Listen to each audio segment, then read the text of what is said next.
कृष्णा हरे हरे हरे राम राम राम हरे हरे। श्री श्री बृहद भागवतामृतम द्वितीय खंड प्रथम अध्याय हमारे प्रारंभ हो चुका है।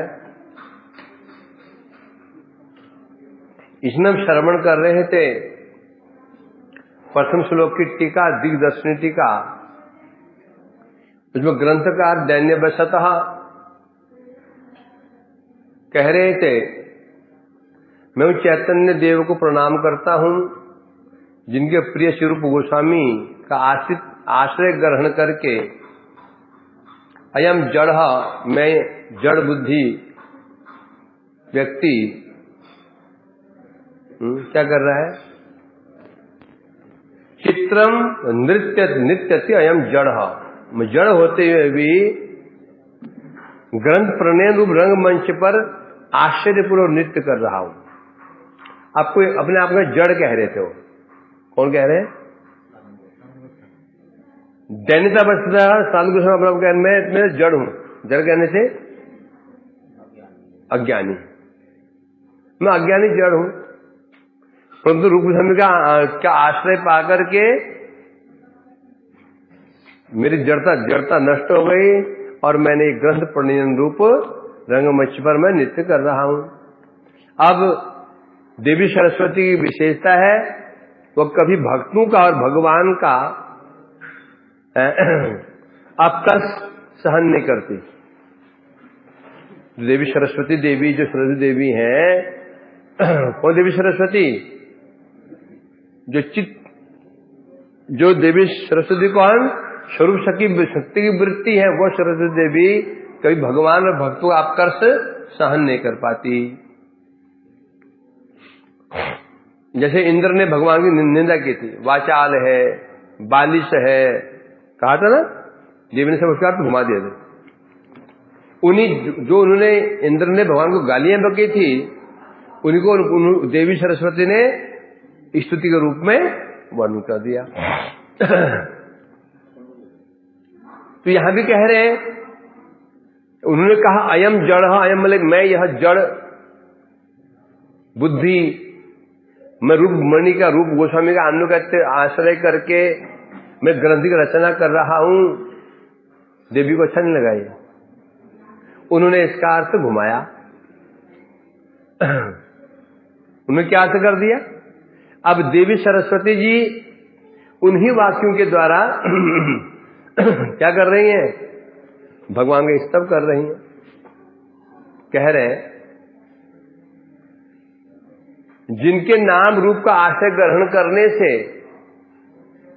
स्पंदन रहित मुझे जड़ व्यक्ति भी प्रेमानंद में विभोर होकर के किसका बच्चा है? क्या कर रहे हो? शांत करो इसको, कथा चल रही है। क्या बात चल रही? हाँ,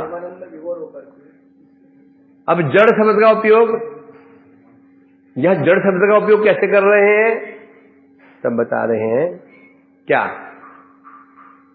जिनके नाम रूप का आश्रय ग्रहण करने से यदि रूप मणि आश्रित्य, रूप भगवान, जिस भगवान का रूप नाम रूप गुण इत्यादि का आश्रय ग्रहण करने से मेरे जैसा एक स्पंदन रहित जड़ व्यक्ति भी प्रेमानंद में विभोर होकर के नृत्य कर रहा है। अब जड़ कैसे होता है व्यक्ति? प्रेम में जब भक्त प्रेमाविष्ट हो जाता है, उसके शरीर में शास्त्रिक विकार दिखाई पड़ते हैं। रोमांच, कम पशरु, पुलक, वैवर्ण, स्वरभंग, स्तंभन, स्तंभित हो जाता है। तो बता रहे हैं यहां पर, मेरे जैसे जड़ व्यक्ति भी स्पंदन रहित 10 दशाएं होती हैं। चिंता, जागरो उद्योगो, तानव मलिंग अंगता,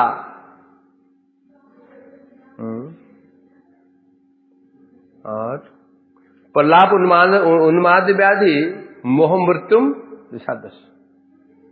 तो यहाँ कह रहे हैं, वो कहना चाहते हैं जब मैंने भगवान के नाम का रूप का आश्रय ग्रहण किया, कीर्तन किया, श्रवण किया, स्मरण किया, तो मैं प्रेम आविष्ट हो गया।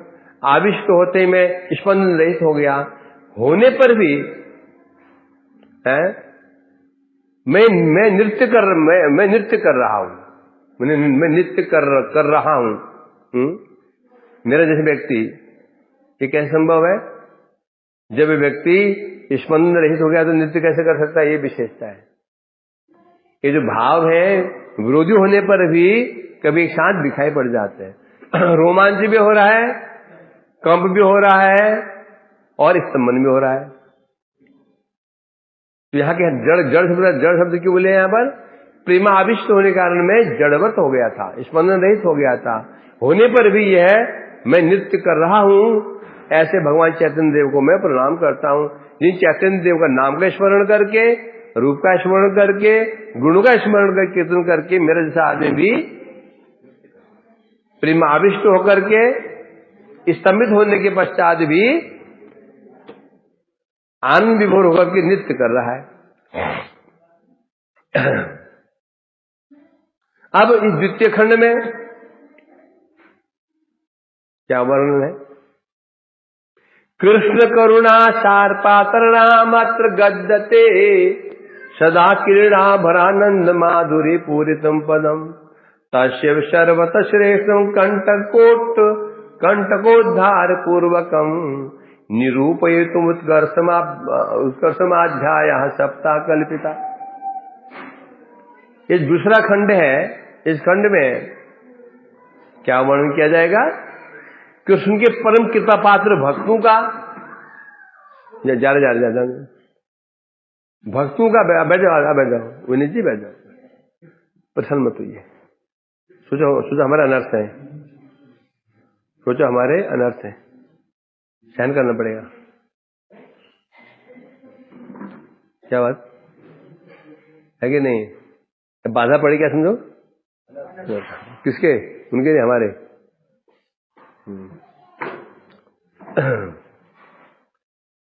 तो और क्या वर्णन किया जाएगा? कृष्ण करुणा कृपा पात्रा मात्र गद्यते। इसमें कृष्ण के करुणा के सार पात्र, करुणा पात्र भगवान के भक्त हैं, उनका वर्णन किया जाएगा। और क्या वर्णन किया जाएगा? और वर्णन किया जाएगा सदा क्रीड़ा भ्रानंद माधुरी पूरितम पदम। और उन भक्तों के द्वारा, जो भक्त सर्वदा वहां पर लीलाएं करते हैं, उन स्थानों का वर्णन किया जाएगा। उन स्थानों और कृपा पात्र श्रेष्ठता सिद्ध करने के लिए, उन स्थानों की श्रेष्ठता और कृपा पात्र की श्रेष्ठता निरूपण करने के लिए सब प्रकार के कंटक उद्धार पूर्वकम, समस्त प्रकार के कंटकों का, विघ्नों का निराकरण करके 7 अध्यायों की रचना की गई। इसमें अध्याय कितने हैं? 7 अध्याय। कैसे रचना की गई? समस्त कंटक उद्धारकम, जितने प्रकार के कंटक विघ्न हो सकते हैं उनका निराकरण करके 7 अध्यायों की रचना की गई है। इसमें वर्णन इसमें है।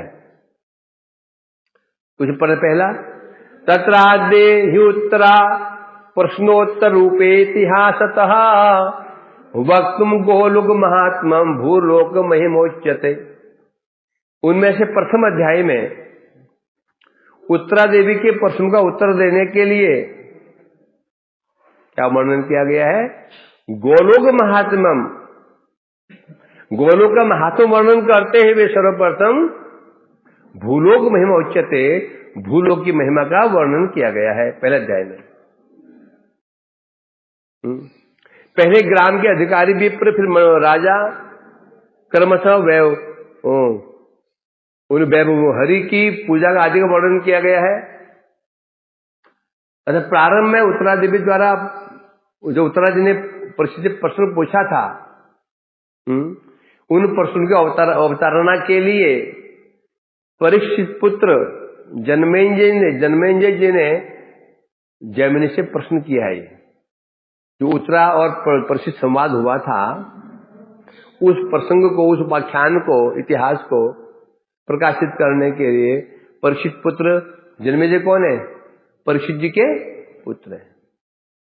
उस जन्मेजय जी ने जैमिनी से प्रश्न किया है उस प्रसंग को प्रकाशित करने के लिए। जैसे प्रथम खंड में श्रवण किया उन्होंने, पहले जन्मेजय ने सर्वप्रथम अपने गुरु जैमिनी जी का प्रश्न करने के लिए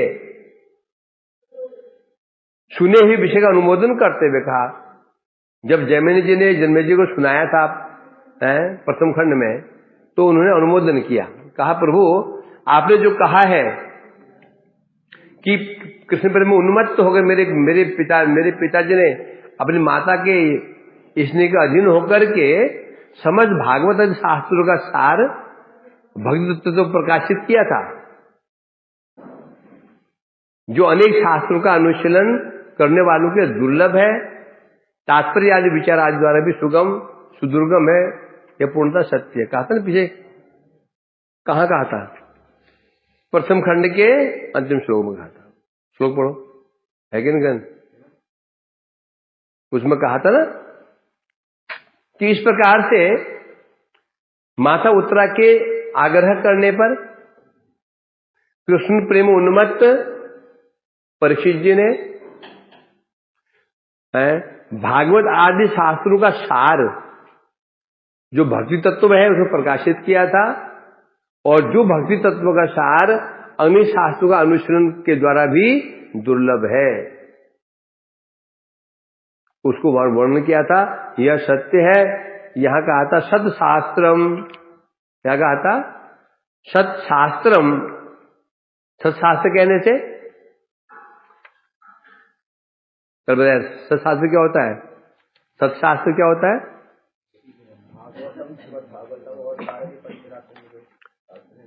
उसे सत्य क्यों बोलते हैं? है तो ना, सत्यम सशास्त्र वर्गार्थ सार संग्रह दुर्लभ, ये सत्य है। मेरे पिताजी ने कृष्ण प्रेम उन्मत्त होकर के अपनी माताजी को सतशास्त्रों का जो सार था उसको ग्रहण करके मेरी माताजी को सुनाया था, और जो सार क्या है, अति दुर्लभ है, अनेक प्रकार के शास्त्रों का अनुशीलन करने वालों के लिए भी दुर्लभ है, वो सार सुनाया था। सतशास्त्र का तात्पर्य यही है।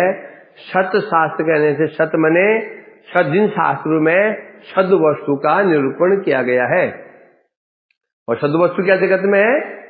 भगवत भक्ति प्रतिपादक, भक्ति सद वस्तु है। तो जिन शास्त्रों में भगवत भक्ति प्रतिपादक जो ग्रंथ है वही है सत्शास्त्र कहा जाता है। अतः इन ग्रंथों में वर्णित भगवान, उनके परिकर की भक्ति, अभेद रूप भक्ति, इन ग्रंथों में वर्णन क्या है? भगवान और उनके परिकर के प्रति भक्ति का वर्णन है।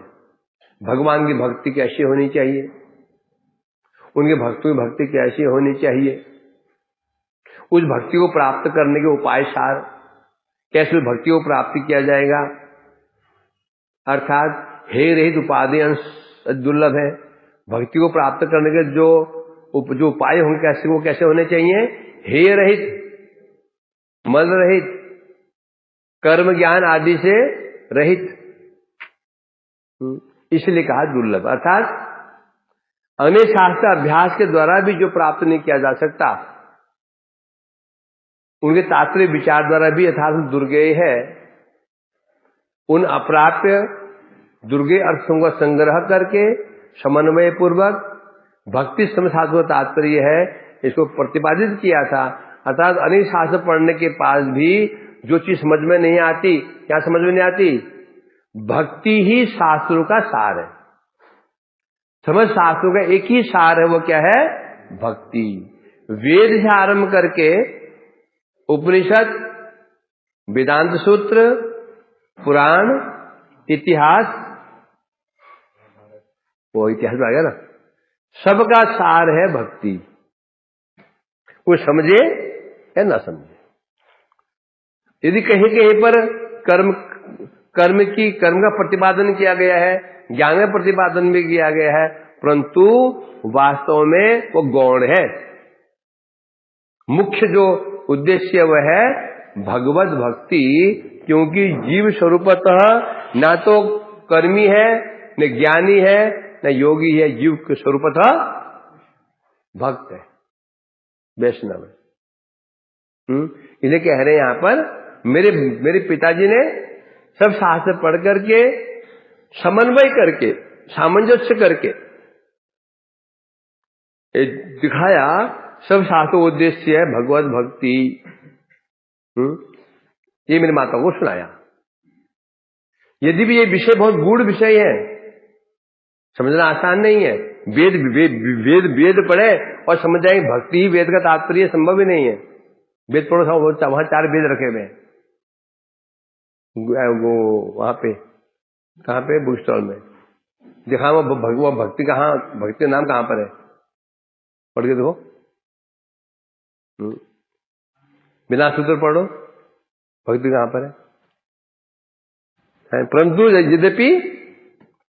यद्यपि क्या है, यदि वेद का सार क्या है, भक्ति। ये कहां है, कौन बोला, भगवान स्वयं का। वेदेश सर्वै अहमेव वेद्यो सर्वश चाहम हृदि सन्निविष्टो मत्तः स्मृति ज्ञान अपहोनं च वेदेश सर्वै अहमेव वेद्यो। हो गया ना अर्जुन, वेदेश समस्त वेदों के द्वारा मैं ही जाने योग्य हूं। अब भगवान को जानने का उपाय क्या है, ज्ञान नहीं है, कर्म भी नहीं है, योग भी नहीं है। क्यों? ज्ञान के विषय भगवान नहीं, ज्ञान के विषय निर्विशेष ब्रह्म है।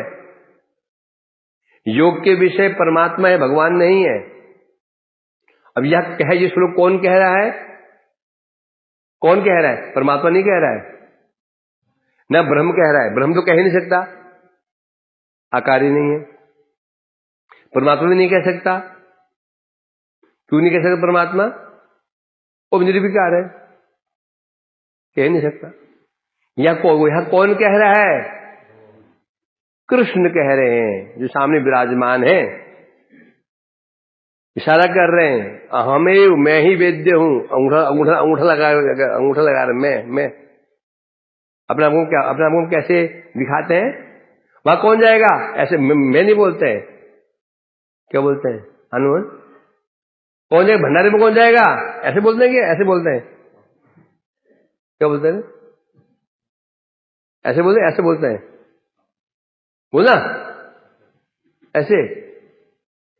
ये अंगूठा दूसरे को दिखाता है, और ये मैं, कृष्ण कह रहे मैं वेद्य हूं, शास्त्र किसका, वेदों का। तो सिद्ध हो गया वेद भक्ति प्रतिपादक है। परंतु भक्ति गूढ़ है, दिखेगी है नहीं, है ना। परंतु यहां पर इसे कह रहे हैं, मेरे पिताजी ने सब शास्त्रों का गूढ़ वो सार ग्रहण करके उसको जगत में प्रकाशित कर दिया। कारण क्या था, क्या ऐसे क्यों, जब प्रकाशित क्यों किया, कृष्ण के प्रति मेरे पिता परीक्षित, उनकी माता उत्तरा जी का प्रेम। भक्ति प्रकाशित कौन करेगा, किसी के विषय में हम गुणगान कब करते हैं, हम किसी गुणगान कब करते हैं, बताओ, हम किसी जगत में किसी गुणगान करते हैं, ये हमारा प्रेम हो। तो लेने की बात याद है, लेने की बात, जिसे हमारा प्रेम हो उसका हम गुणगान करते हैं, महिमा प्रतिपादित करते हैं। तो यहां परीक्षित महाराज जी ने विभिन्न शास्त्रों का समन्वय करके ये क्यों प्रकाशित किया, भक्ति गूढ़ वस्तु है, भक्ति ही प्रतिपाद्य विषय है। क्योंकि बता रहे हैं मेरे पिता परीक्षित जी, उनकी माता उत्तरा देवी, दोनों कृष्ण के प्रति अगाध प्रेम था। स्वाभाविक है। भक्ति की स्थापना कौन करेगा, ज्ञानी करेगा, योगी करेगा, कर्मी करेगा, कौन करेगा, भक्त करेगा। भक्त ही भक्ति की महिमा का गान कर सकता है। किस रूप में? निर्मल रूप में है। जो शुद्ध भक्त नहीं है और भक्ति महिमा शुद्ध रूप में वर्णन नहीं कर सकता, वो कहीं ना कहीं मिश्रण कर देगा उसमें। वो निरपेक्ष होकर वर्णन नहीं कर पाएगा। वो ये नहीं बोल पाएगा जीवे स्वरूप नित्य के संदास भगवान की भक्ति ही जीव का धर्म है, देवी देवता की भक्ति धर्म नहीं है। वो नहीं बोल पाएगा, वो नहीं बोल पाएगा। शुद्ध भक्त निरपेक्ष होता है, प्रतिष्ठा कामी नहीं होता। यदि प्रतिष्ठा कामी है फिर जैसा व्यक्ति सामने आएगा वैसे प्रतिपादन कर देगा। ठीक है, ये भी ठीक ही है जी, हम देवी पूजा करते, ठीक है, कोई बात नहीं। जो शुद्ध भक्ति को विचार करे, नहीं तुम्हें क्या चाहिए, भोग चाहिए, देवी भक्ति ठीक है, भोग देवी भक्ति ठीक है? भक्ति चाहिए, देवी भक्ति से काम नहीं चलेगा। वो नहीं बोल पाएगा ना। शुद्ध वैष्णव होता है वो पर से काम नहीं होता। उसको तो भाई तुम मुझे मानो ना मानो, वो तो सत्य बात बोलेगा, वंचना करेगा नहीं किसी की। इसलिए आगे बढ़ते हैं। श्रीमद् भागवताम्बोधि पीयूषमिदम अपिबन न तृप्यामि मुनि श्रेष्ठ त्वन्मुखाम्भोजवासितम। बता रहे श्रीमद् भागवताम्बोधि, श्रीमद् भागवत रूपी सागर का अमृत, इदम अपिबन मैंने पिया, मैंने श्रीमद् भागवत रूपी सागर का अमृत यह अमृत मैंने पान किया। हे मुनि श्रेष्ठ, न तृप्यामि, और मैं तृप्त नहीं हो पाया। क्यों नहीं हो पाया? त्वन्मुखाम्भोजवासितम, क्योंकि ये अमृत कहां से निकल रहा है? आपके मुख रूपी मुख कमल से निकल रहा है। मुख कमल से निकलने के कारण ये क्या हो गया है? अत्यंत सुगंधित हो रहा है। निगम कल्पतरो गलितम फलम सुगमुखाद द्रव अमृत संयुतम। सुखदेव के मुख से निकलने के कारण ये जो भागवत है और भी मधुर हो गया। क्या कह रहे हैं? त्वन्मुखाम भोजवासितम, आपके मुख कमल से निकल रहा है, इसलिए क्या हो गया? मुख कमल के वासितम, वासितम होता है सुगंधित, सुगंधित है ना। वास के क्या, वास में सुगंध भी होता है, वास में निवास करना भी होता है। आप कहाँ के वासी हैं जी? हम जी मथुरा वासी हैं। हाँ जी, वास का अंत सुगंध भी होता है, सुगंध भी होता है। इसलिए बता रहे हैं आपके मुख कमल के सौरभ से युक्त अर्थात इसको यूं समझो, एग्जाम्पल अनुसार कमल है ना, कमल सुगंधित होता है। जब जल कमल को स्पर्श करे क्या होगा? जहां पर रास का वर्णन मिलता है, वहां क्या वर्णन है? मंद मंद पवन प्रवाहित हो रही है, पुष्पों को स्पर्श करते हुए जल को स्पर्श कर रही है, जलकण ले लिए, पुष्प को स्पर्श करे, सुगंध ले लिया, फिर वातावरण को सुगंधित और शीतल कर रहे हैं। वही कह रहे हैं आपका मुख रूपी कमल से जब ये अमृत निकला तो कमल सुगंध होती है। तो कथा में क्या मिल गया? आपका मुख रूपी कमल का सुगंध सौरभ से युक्त जो भागवत को यहां क्या बताया गया? क्या बताया गया? अंबोधि, अंबोधि माने सागर। और कथा क्या बोला गया? पीयूष, पीयूष माने अमृत। अमृत कहां से निकलता? अमृत कहां से निकला है? समुद्र से। कौन समुद्र से? क्षीर सागर से। इसलिए बता रहे हैं यहां पर, एक तो ये क्षीर सागर से निकला हुआ है, अमृत के समान है, फिर आपके मुख कमल से निकलने के कारण और भी सौरभ से सुगंधित हो गया है। इसलिए इसका पान करने पर भी मैं तृप्त नहीं हो पा रहा हूं। यद्यपि इस ग्रंथ के प्रथम खंड में जो श्रवण कर चुके हैं, जहां भगवान की कृपा पात्रों का निरूपण किया गया, क्या श्रवण किया हमने इसमें पहले खंड में? नारद जी के उपाख्यान में भगवान के कृपा पात्रों का निरूपण किया गया था, है ना। श्री जन्मेजय अपने गुरु जैमिनी जी से भागवत आदि का सार श्रवण करके आनंदित हुए। अर्थात प्रथम खंड क्या है? भागवत आदि शास्त्रों का सार है। क्या है? भागवतामृत। बृहद भागवत का भी अमृत मैंने सार। नाम क्या है? भागवत अमृत, भागवतस्य अमृत। अमृत भागवत तो अपना सार है। भागवत क्या है? अथोयम ब्रह्म सूत्रणाम भातलाद निर्णय सर्व वेदांति सारम भागवत मिश्यते। भागवत अपना में सार है। सब वेदांतों का सार से शास्त्रों का सार भागवत है।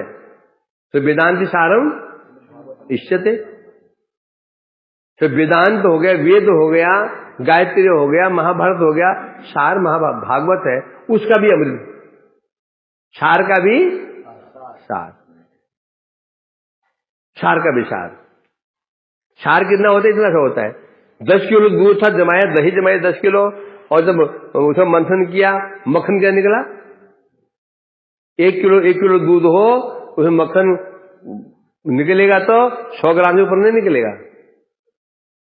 सार एक, तो 1 किलो दूध में मानो 100 ग्राम मक्खन निकल गया। फिर मक्खन को भी गलाया तो सार घी कितना निकलेगा? कम से कम 1 या 1.5 चम्मच, उससे ऊपर नहीं निकलेगा, है ना।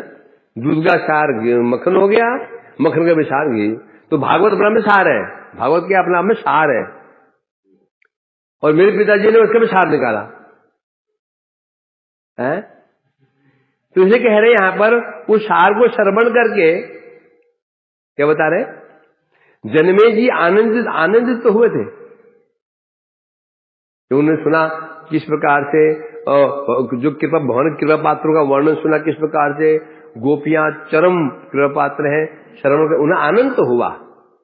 परंतु और भी कुछ श्रवण करने की इच्छा से, और भी श्रवण करने की इच्छा से, लालसा से अपने गुरुदेव के समक्ष ये श्लोक कह रहे हैं। आनंदित तो हुए। हम सुन चुके हैं पहले, भगवान की भक्ति से कोई तृप्त नहीं हो सकता। भगवान के नाम, रूप, गुण, लीला, इनका वर्णन कभी कोई तृप्त हो ही ना। श्रवण करने में तृप्त हो सकता है, ना कीर्तन करने में तृप्त हो सकता है, ना श्रवण करने में तृप्त हो सकता है, हो नहीं सकता। इसलिए श्लोक में ये श्लोक अपने गुरु जी से कह रहे हैं। जन्मेजय जी, गुरु कौन उनके? जैमिनी जी कह रहे हैं श्री भागवताम्बुधि। अब यहां पर विशेषण है। भागवत का विशेषण क्या है? श्रीमद। भागवत का विशेषण क्या होता है? क्योंकि वस्तु की विशेषता को बताता है, उसे कहते हैं विशेषण। वीर पुरुष, पुरुष का विशेषण क्या है? वीर। देशी गाय, देशी क्या है?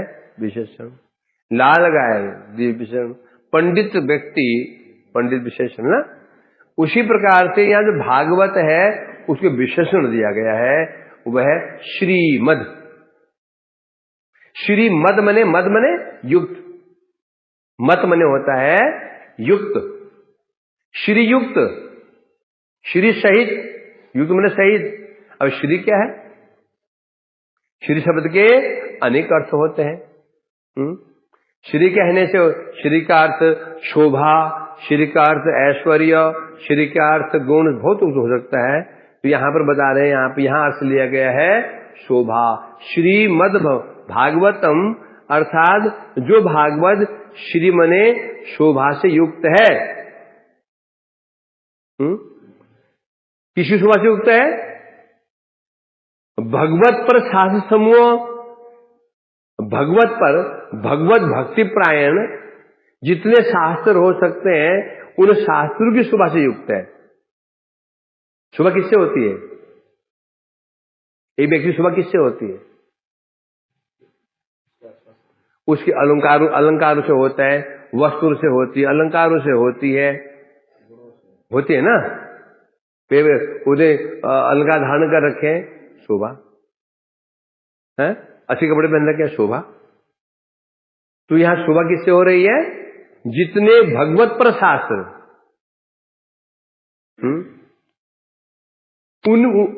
उनकी शोभा से युक्त, अर्थात जो भगवत पर शास्त्र नहीं है, जिन शास्त्रों में भक्ति की महिमा नहीं गान की गई है, जिन शास्त्रों में कर्म का प्रतिपादन किया गया है, ज्ञान का प्रतिपादन किया गया है, इन ग्रंथों से भागवत की शोभा नहीं होगी। पहले पढ़ा नहीं पड़ रहा है? जितने भक्ति पर ग्रंथ हैं, कहने से श्रीमद् भागवत किससे, पंचरात्र आदि ग्रंथ भक्ति में ग्रंथ है। उन ग्रंथों की शोभा से युक्त ये भागवत है। जैसे कहा श्रीमद् भागवत, भागवत तो एक विशेष्य हो गया और विशेषण हो गया। श्रीमद् शोभा, जो भागवत शोभा से युक्त है। शोभा मतलब क्या? विभिन्न प्रकार के भक्ति प्रायण ग्रंथ हैं, जिन ग्रंथों में भक्ति प्रायण ग्रंथ क्या होता है? शब्द अर्थ क्या है? भक्ति प्रायण ग्रंथ। भक्ति प्रायण क्या होता है?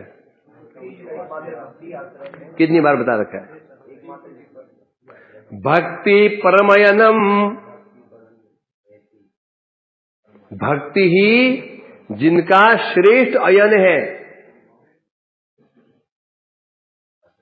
आश्रय, उसे कहते हैं परायण।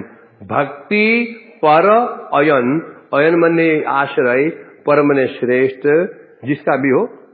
नाम प्रायण, भक्ति प्रायण, सेवा प्रायण, गुरु भक्ति प्रायण है, ज्ञान प्रायण, कर्म प्रायण, तप प्रायण, ध्यान प्रायण, दान प्रायण है। हर भी लग जाएगा। दान जिसका श्रेष्ठ आश्रय है वो कौन? दान प्रायण। ज्ञानी जिसका मतलब आश्रय है, जिन ज्ञान को आश्रय बना रखा है वो ज्ञान प्रायण है। नाम प्रायण, नाम को जिसने अपना मात्र आश्रय बना रखा है वो नाम प्रायण है। गुरु भक्ति को अपना आश्रय बना रखा वो गुरु भक्ति प्रायण है। भगवत भक्ति को आश्रय बना रखा भगवत भक्ति प्रायण है। तो यहां शब्द का उपयोग हुआ है क्या? इसलिए कह रहे हैं यहां पर सब शास्त्रों की शोभा से युक्त श्रीमद् भागवत है। ये कैसा है? हाँ, शोभा किससे है बता रहे हैं? भगवत प्रायण शास्त्रों की शोभा से युक्त है, अर्थात इसके अंदर समस्त भक्ति प्रायण शास्त्रों का सार है। इस ग्रंथ के भागवत के अंदर समझ भक्ति प्रायण ग्रंथ, जिन ग्रंथों में भक्ति को ही आश्रय बना रखा है, या जो ग्रंथ भक्ति का ही वर्णन कर रहे हैं, उसे भक्ति प्रायण ग्रंथ कहते हैं। ऐसे ग्रंथों की शोभा से जो युक्त है उसे कहते हैं श्रीमद् भागवत। फिर क्या बताया गया इसको? अम्बोधि, अम्बोधि, अम्बधि मतलब सागर। क्यों? अम्ब मैंने क्या होता है? जल, जल का भंडार। अर्थात ये कैसा, फिर क्या भागवत के बताया गया है? ये समुद्र स्वरूप है। इसके प्रति शब्द के अनर्थ अनेक अर्थ हो सकते हैं। ये श्लोक है ना, प्रति शब्द के अनेक अर्थ हो सकते हैं। ये बड़ी समस्या है। जिस प्रकार से अब यहां पर हम समुद्र ही क्यों लें, या समुद्र ही क्यों लें? अनेक अर्थ हो सकते हैं। हरि माने बंदर होता है, शेर भी होता है। अब मैंने कहा वृंदावन दामोदर जी दर्शन करने जा रहे थे, 10 हरियों ने घेर लिया। 10 हरियों ने घेर लिया, बचाओ बचाओ बचाओ बचाओ बचाओ बचाओ, हे हरि बचाओ, हे हरि बचाओ।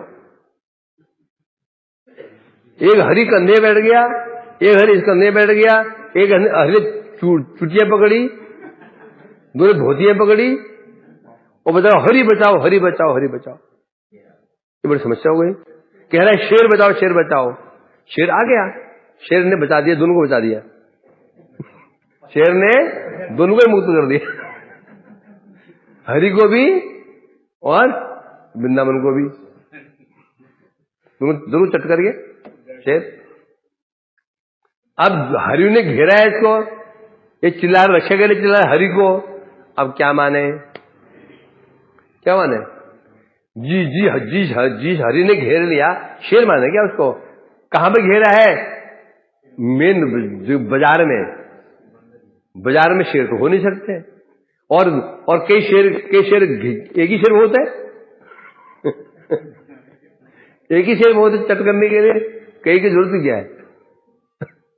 तो प्रसंगानुसार कहां पर घेरा है? शिव कुंज के सामने, वहां शेर नहीं आते कभी, वहां कौन है? बंदर है। अब पुकार किस हो रहा है? ये हरि को, शेर को पुकारेगा नहीं है? बंदर ने घेरा है और शेर को पुकारा बचाओ बचाओ बचाओ, शेर क्या करेगा? दोनों खा जाएगा।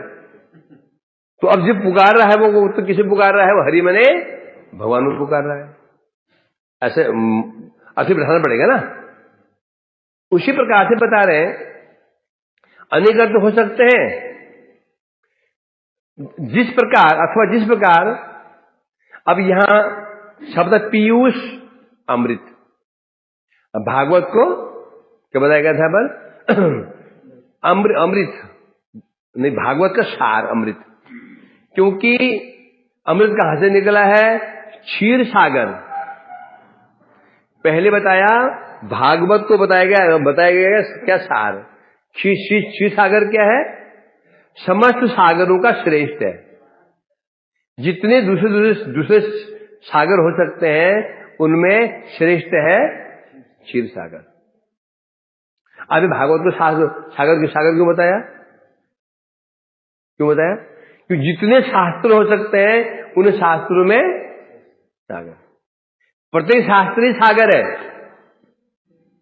प्रत्येक शास्त्र ही सागर है। सागर अनेक है, उनमें श्रेष्ठ कौन सा है? क्षीर सागर। तो सभी जितने भक्ति प्रायण शास्त्र हैं सब सागर ही है। सागर क्यों बोला? कोई भी ग्रंथ अनंत है, कोई ये नहीं कह सकता कि मैं इस ग्रंथ को पूरा समझ गया। कोई माइकल लाल है नहीं जो समझ गया बोलता हूं, है तो और झूठा है, फिर माइकल है ही नहीं हो बोलो समझ गया हो तो माइकल लाल नहीं हो, माइकल लाल बोलो नहीं मैं नहीं समझा समझा नमन बोला मैं नहीं समझा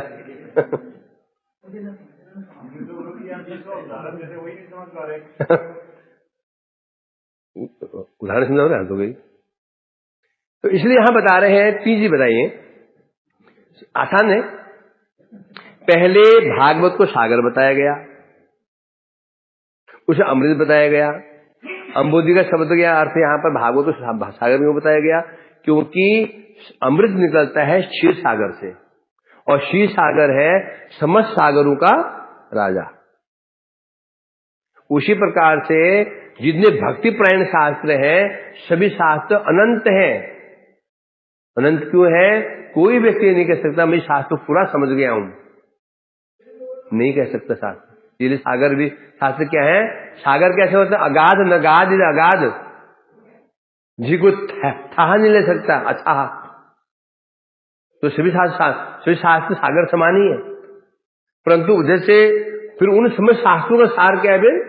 श्रीमद् भागवत है ना। अमृत कहां से निकलता है? सागर से है? वही तो उबल गंगा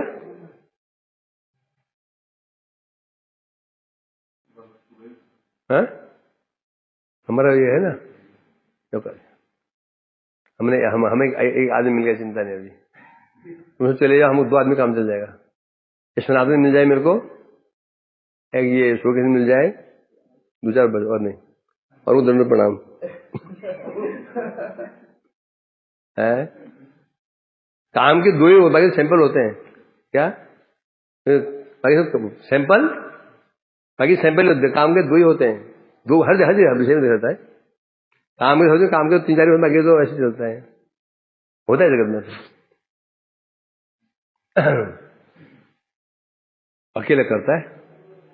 प्रभु जी मसाला कौन पीसेगा, कोई सब्जी कौन धोएगा, बोलते ना अकेला मसाला पीसना, सब्जी धोना अकेला।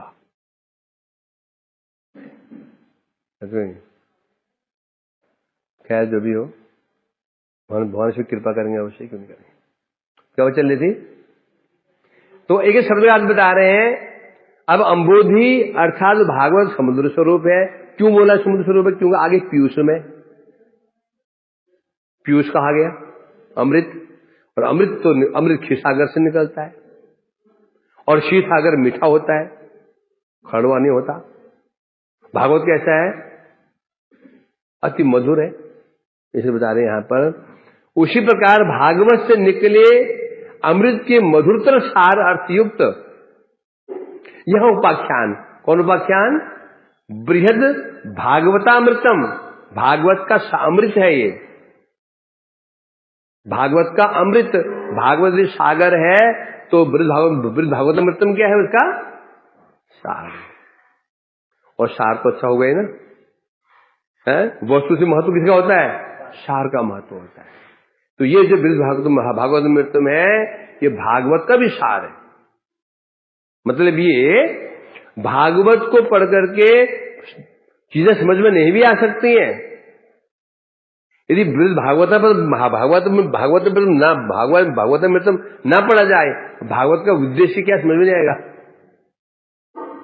कि भागवत ही पढ़ा जाए, भागवत प्रतिपाद्य विषय वास्तव में है क्या, नहीं समझ पाएंगे बिना इसके। अब देखो ना, जो हम श्रवण कर रहे हैं, किस प्रकार से गोपी प्रेम या कृष्ण प्रेम प्रतिपाद्य है भागवत का। कहां दिखा गया है, इसमें इस पर दिखा गया, उसमें दिखाया गया जिस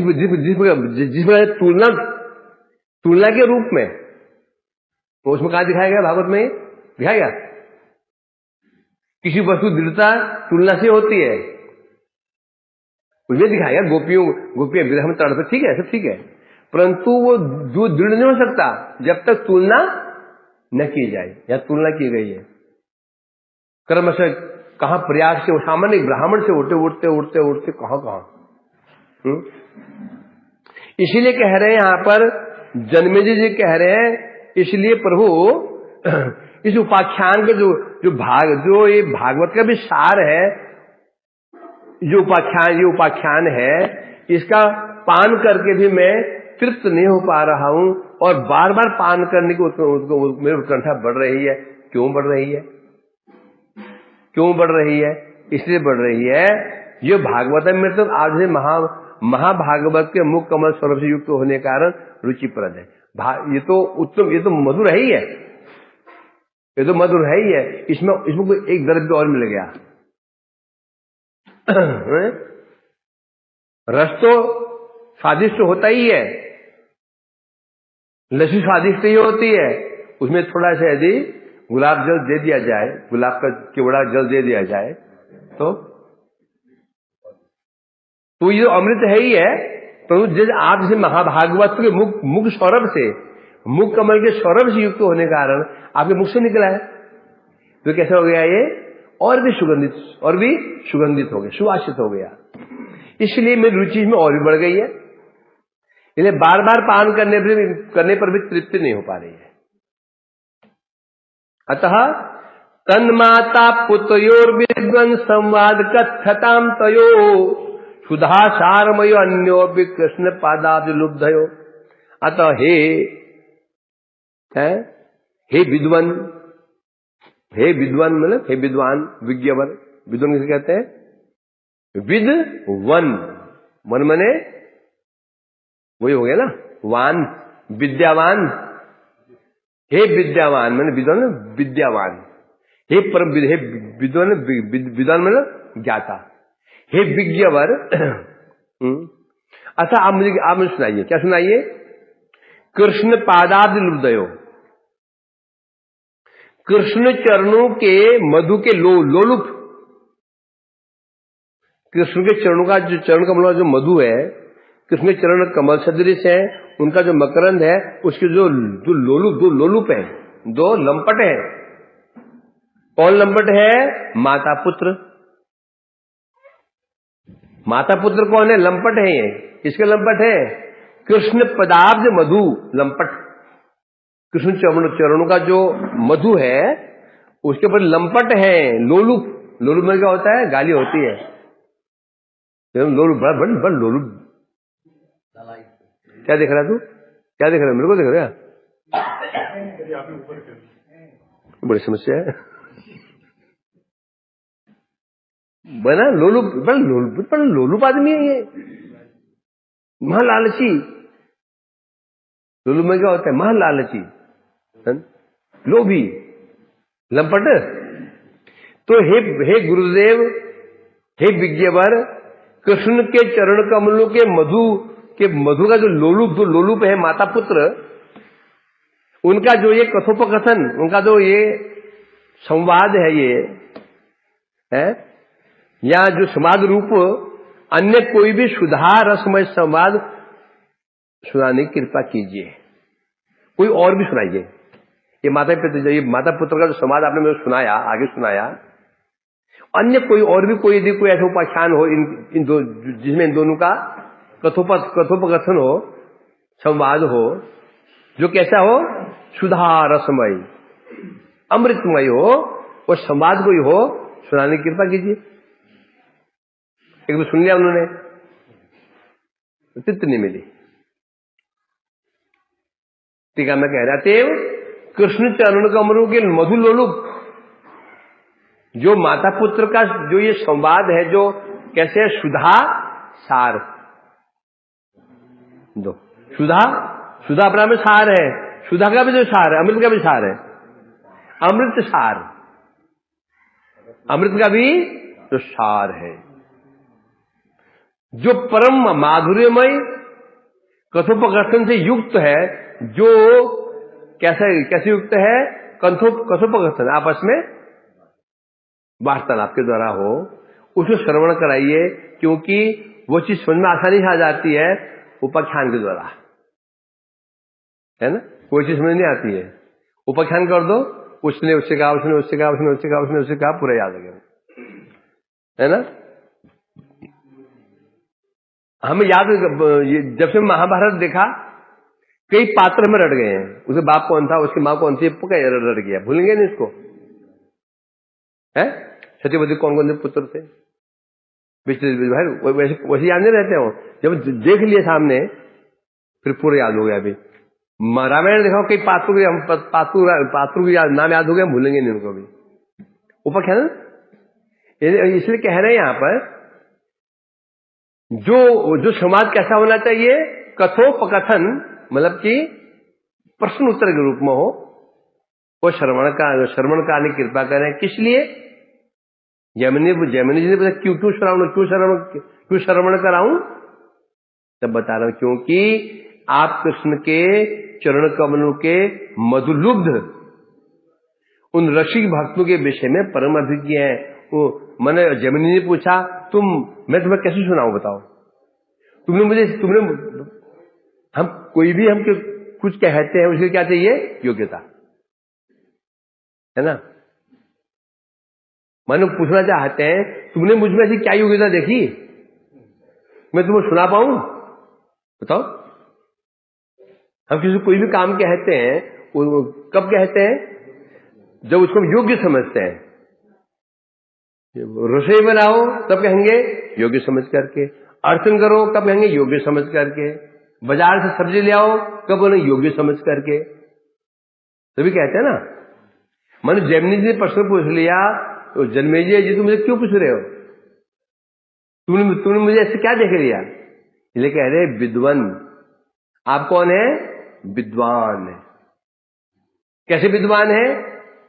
केवल विद्वान नहीं है, आप क्या है? अभिज्ञ है। अर्थात कृष्ण के चरण कमलों के जो दो लोलुप हैं, कौन? पुत्र और माता, परीक्षित उत्तरा जी, है ना? उनके विषय में अभिज्ञ, आप दोनों को जानते हो। आप उत्तरा जी को भी जानते हो, आप परीक्षित जी को भी जानते हो। जब तक हम दोनों पात्रों को नहीं जानेंगे तो रस नहीं आएगा। इसलिए आप दोनों को जानते हो, इसलिए आप भली भांति उसका हम उत्तर दे सकते हो। जैमिनी श्री जैमिनी रुवाच, जैमिनी जी कहने लगे, नेत स्वशक्ति तो राजन वक्तुम ज्ञातुम च शक्यते सर्वज्ञानां च दुर्गेयम ब्रह्मानुभवी नाम अपि। टाइम हो गया, इसके अर्थ बोल लेता हूं। जैमिनी जी बोले, हे राजन, जो सुनना चाहते हो वो जो संवाद है, परीक्षित उत्तरा संवाद सुनना चाहते हो, वो संवाद को मैं स्वशक्तिता, अपनी शक्ति, अपनी सामर्थ्य के द्वारा बोलने में और जानने में समर्थ नहीं हूं। जो तुम सुनना चाहते हो संवाद को, क्या उसको वर्णन करने का सामर्थ्य और जानना संभव नहीं है। जब जानूंगा ही नहीं तो बोलूंगा क्या मैं? न मेरा सामर्थ्य जानने का है, तो जानने का सामर्थ्य नहीं तो वर्णन का सामर्थ्य कैसे हो सकता है? क्यों? क्योंकि वो जो संवाद है सर्वज्ञानांश दुर्गेम, सर्वज्ञानांग, बड़े बड़े सर्वज्ञों के लिए भी वो दुर्लभ है। वो संवाद है सर्वज्ञानाम, बहुवचन है। सर्वज्ञ किसे कहते हैं? जो सब जानने वाले, भूत भविष्य वर्तमान। ऐसे सर्वज्ञ के लिए भी उस संवाद का वर्णन करना कठिन है। यहां तक कि ब्रह्मानुभवी नाम अपनी, जो ब्रह्म अनुभवी है, जो ब्रह्मानुभवी है, जो ब्रह्म का अनुभव कर चुके हैं, ऐसे ज्ञानी, वे भी उसका वर्णन नहीं कर सकते, तो भला मैं क्या करूंगा? वांछाकल्पतरुभ्यश्च कृपा समेता पावन वैष्णवभ्यो